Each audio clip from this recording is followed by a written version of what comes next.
Top frag करने से भी सिर्फ गेम नहीं जीतते। अरे भविन भाई, वो फाइनल्स देखा क्या वीसीटी का? भाई फनाटिक ने तो तोड़ दिया लाउड को यार। बोस्टर ने क्या टॉप फ्रैग किया यार। क्या बात कर रहा है? बोस्टर ने टॉप फ्रैग किया? हाँ, इतना अच्छा खेला हो भाई, मैं तो फैन हो गया उसका। फनाटिक के और कोई प्लेयर का नाम बता क्या? क्या क्या फनाटिक के दूसरे कोई प्लेयर का नाम बता। बोस्टर तो हो गया। बोस्टर एक हो गया हाँ, और वो दूसरा वो है ना उनका दूसरा प्लेयर, कौन? रॉसी। रॉसी? भैंड के लियो लियो पता है मेरे को, लियो है ना। बोस्टर अच्छा खेला मेरे भाई, बट टॉप फ्रैग लियो ने किया। और टॉप फ्रैग करने से ही सिर्फ गेम नहीं जीतते। सच बोलो भाविन भाई, देखो मैच देखने में बहुत मजा आता है, फ्रैग्स वगैरह देखने में बहुत मजा आता है, पर ये स्ट्रैटेजीज और प्लेस थोड़ा ऊपर से जाता है। मतलब टॉप फ्रैग है, मेरे को लगा बहुत अच्छा है, सो उसने अकेले ने मैच जीता रहेगा। इंपॉर्टेंट तो रहता है ना टॉप फ्रैग। होता है, ऐसा नहीं कि इम्पोर्टेंट नहीं है, पर टॉप फ्रैग एक आउटकम है, रिजल्ट नहीं है। वो आउटकम है उसके टीम के आईजीएल और कोच के स्ट्रैट्स का, सपोर्ट प्लेयर के सपोर्ट यूटिलिटी का, टीम के कम्युनिकेशन का।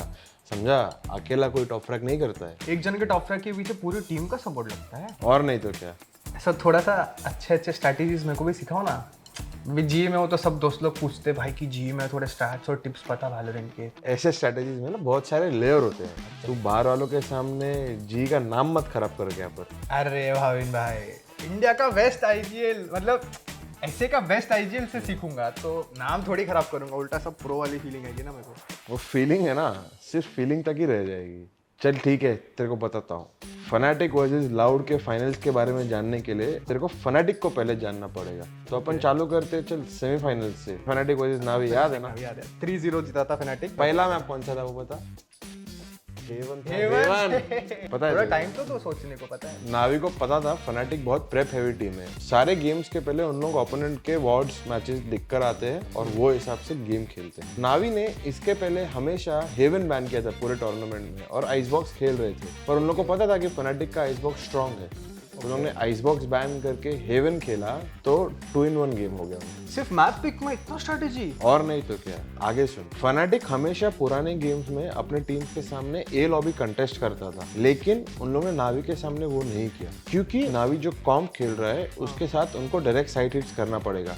तो उसी चीज का फनाटिक ने बहुत फायदा उठाया। नावी के पास भी अपना ये तो रहेगा ना, यूटिलिटीज यूज कर सकते हो लोग एजेंट के। बात ऐसा था कि नावी के पास ब्रीच नहीं है, और अगर उनके पास ब्रीच नहीं है तो फनाटिक को ये चीज मालूम है कि नावी उनको चोक नहीं कर सकता कि स्टन करके, फ्लैश करके, बॉल के थ्रू। हाँ, तो फनाटिक को ये चीज मालूम थी, तो उन लोग क्रॉस फायर्स पे खेल सकते हैं, क्योंकि कहीं पे भी वो ब्रीच का स्टन नहीं होंगे एंड केओ का फ्लैश उतना इफेक्टिव नहीं होगा। तो नावी ने वॉकिंग क्यों नहीं किया फिर उन लोग पे, फनाटिक पे? तो देख, फनाटिक स्टार्ट में क्या कर रहा था, ए लॉबी पे थोड़ा प्रेजेंस बता रहा था, कभी रिकॉन डाल के, कभी थोड़ी गोलियां शूट करके, कभी डर के शॉट से पिक करता था, और उसके बाद उन लोग साइड चले जाते थे। तो उससे क्या होता था, नावी के पास जो भी इनिशिएटर यूटिल था उन लोग को अर्ली राउंड में यूज करना पड़ रहा था, क्योंकि कोई भी ऑफ एंगल पे अगर ऑपर लगाकर बैठा है या कोई प्लेयर बैठा है तो नावी पनिश हो सकती है। तो उसके लिए उन लोग फ्रीली वो स्पेस नहीं ले सकते थे, और साइड के लिए उनके पास यूटिलिटी कम बचने वाली है, जो फनाटिक को पता था और जिसका उन्होंने फायदा उठाया। नावी को सर समझा नहीं क्या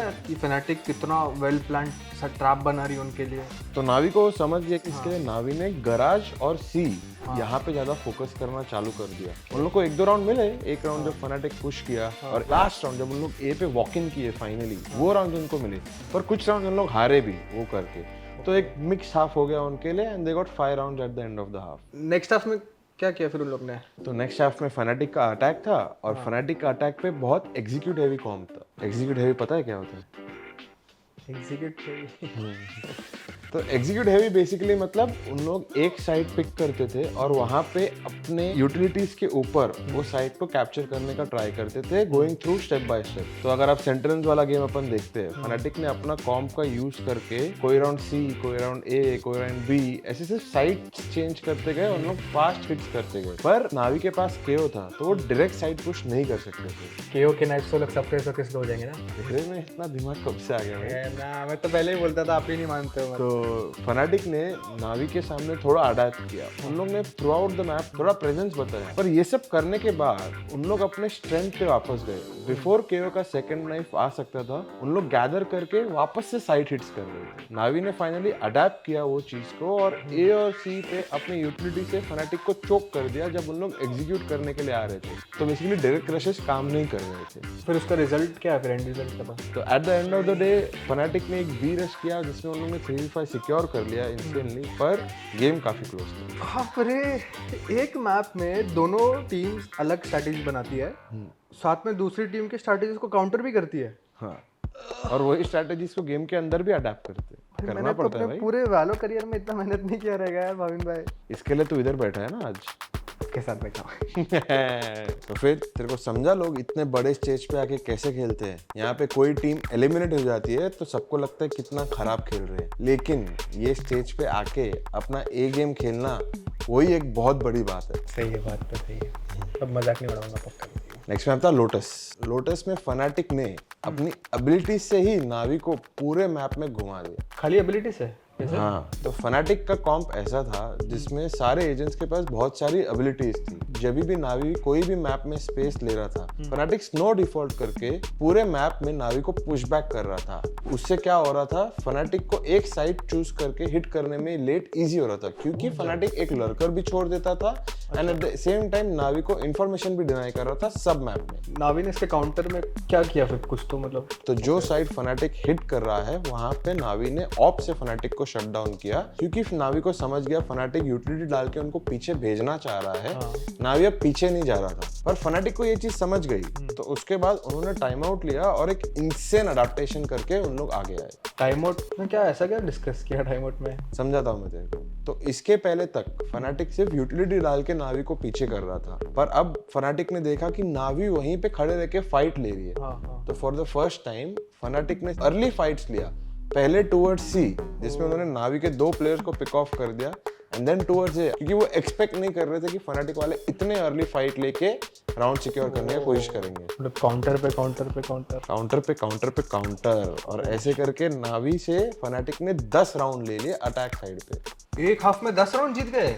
नेक्स्ट हाफ में तो 3 राउंड इजीली जीत सकता है, कोई भी जीत सकता है ना। फनाटिक के पास इतनी एबिलिटीज थी, फनाटिक ने अपने केजे और वाइपर यूटिलिटी से नावी को पूरा चोक कर दिया थ्रू आउट द मैप। तो उसके ऐसे नावी को अर्ली राउंड काफी यूटिल कमिट करना पड़ रहा था। तो जैसे ही नावी इतना अर्ली यूटिल करने के बाद साइड सिट करने देखता था, फनाटिक ऑलरेडी डीप साइड के अंदर बैठे रहते थे टू पनिश देम।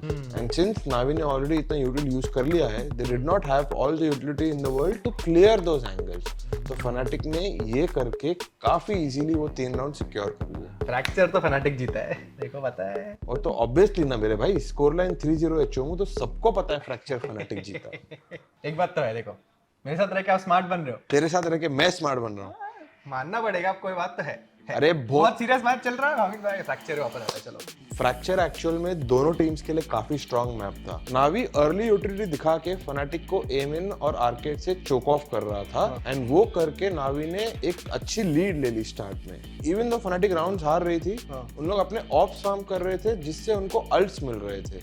वो ब्लैक पूरे मैप में रहते हैं वो। हाँ, और क्या होता है मैं तेरे को समझाता हूँ। तो बेसिकली ये गेम में अल्टीमेट आने के लिए तुम्हें ऑब्स लगते हैं। ऑब्स तुम्हें 3 तरीके से मिलते हैं, एक होता है किल करने से, एक होता है मरने से, या तो तीसरा जो मैप के अराउंड काले कलर के जो तू गोले बोल रहा है ना, गोले, हाँ, वो जब तू उठाता है, जिसको तू उठाता है उसको बोलते हैं ऑर्ब farming. Throughout the map utility नहीं, अल्टीमेट मिलता है, और वो अल्टीमेट से आपको राउंड सिक्योर करने में इजियर हो जाता है। तो जनरली टीम्स ब्रीच या तो किलजॉय पे अल्ट और फार्म करते हैं फ्रैक्चर जैसे। पता था, मैं आपको टेस्ट कर रहा था। फनाटिक को ये भी समझ गया कि नावी उनको चोक ऑफ कर रहा है, तो एक टाइम आउट लेने के बाद फनाटिक ने अपना गेम प्लान ही चेंज कर दिया। फनाटिक अर्ली प्रेशर डालने लगा एमिन और आर्केड पे 3 या 4 मैन लेके, और नावी को पीछे होना ही पड़ता था क्योंकि उतना प्रेशर आ रहा है। पर फनाटिक ये करके कभी कमिट नहीं करता था। ये करके Fanatic throughout the map Na'vi को घुमाता था, उनका यूटिलिटी वेस्ट कराता था। उसके बाद स्प्लिट्स करके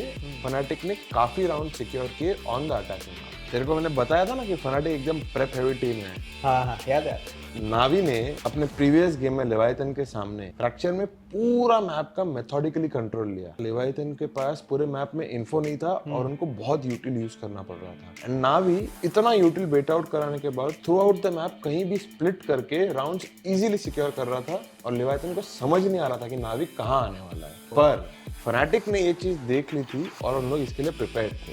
ओह अच्छा। इसके लिए फनाटिक ने नावी को पूरा मैप कंट्रोल लेने ही नहीं दिया। फनाटिक नावी के ऊपर क्रंच करता गया all through out the map push करके। इतना डीप स्ट्रेटेजी बनाते क्या लोग? अरे फैनाटिक को मानना पड़ेगा, बिग ब्रेन तो है वो लोग। देखो बिग ब्रेन एक ही है, वो है फैनाटिक। बिग ब्रेन सिर्फ एक है, पोपा जी। फिर क्या क्या एफएनसी ने फिर आगे? फनाटिक ने लीड लेने के बाद भी सेम स्ट्रेटेजी कंटिन्यू किया। उन लोग कॉन्स्टेंटली पुश करते गए through out the map. But लेकिन नावी को अब ये समझ गया था एंड नावी ने अडेप्ट करके अपने पांचों प्लेयर्स को एक ही साइड पे रखा मैप। क्यों पर ऐसा एक जगह पे, तो बाकी का जगह कौन दूसरा टीम? हाँ नहीं ऐसा नहीं होता है, समझाता हूँ मैं तेरे को। ये इसलिए रखे क्योंकि उनको मालूम था फनाटिक अब पुश कर रहा है constantly throughout the map पिंचर करने को। तो जब फनाटिक ने वापस ये ट्राई किया, नावी ने फनाटिक को पनिश किया और उनके काफी प्लेयर्स पिक ऑफ कर दिए और उसके बाद फास्ट हिट करके साइड्स लेके राउंड सिक्योर कर लिए। तो जैसे ही नावी ने अडॉप्शन किया और राउंड जीतने लगे, फनाटिक ने फिर एक टाइम आउट ले लिया। टाइम आउट गुस्सा आने वाला ना, टाइम आउट। फैनाटिक जीता रहेगा पक्का। फनाटिक जीत गया, पता है। ये तो देखो पता ही है। फनाटिक ने बोला अभी अपन चिल करते हैं और साइट का सेटअप लगाते हैं। अच्छा। तो जब उन लोग साइट हिट करने गए, फनाटिक ने वो लास्ट राउंड सिक्योर कर लिया और वैसे उन लोगों मैप जीत गए और सीरीज 3-0 खत्म। ओह भाई, इतना लंबा जर्नी कैसे, मतलब अच्छा चलो ठीक है, फैनाटिक का प्ले स्टाइल समझ गया मेरे को। पर भाई फाइनल्स में लाउड भी तो था ना, उन्होंने भी तो कुछ किया रहेगा, इतना डोमिनेट करके पहुंचे हैं तो। लाउड का भी जर्नी काफी इंटरेस्टिंग है। हाँ। पर एक दिन के लिए आई थिंक तेरे लिए इतना काफी है। अभी तो तू खेलना सीख रहा है, सीधा प्रो बनना है क्या तेरे को अभी? बनना मतलब क्या, हूँ मैं प्रो? क्या बात कर रहे हो? तू प्रो है तो चल बता डीआरएक्स लाउड में लाउड कैसा खेला बता। प्रो हूँ मान लो ना, छोड़ो ना, अब इतना क्यों सीरियस हो रहे हैं? देखो ये मानो या ना मानो, एफएनसी बिग ब्रेन तो है। हाँ मतलब अच्छा खेले है। पर चलो ठीक है। लाउड डीआरएक्स का बताओ ना प्लीज। अरे अभी सब क्या है, एक ही दिन में बताओ। हाँ। इनको तो पहले सब्सक्राइब करने बोल, जो लोग देख रहे हैं, फिर अपन बोलेंगे। अच्छा चलो ठीक है, बोल देते हैं। हाँ। यार देखो, जो भी लोग देख रहे हैं प्लीज़ भाविन भाई के चैनल को सब्सक्राइब करो। आपको ऐसा स्मार्ट, टैलेंटेड और बिग ब्रेन इंसान कहाँ मिलेगा आपको, ऐसा मेरे ऐसा।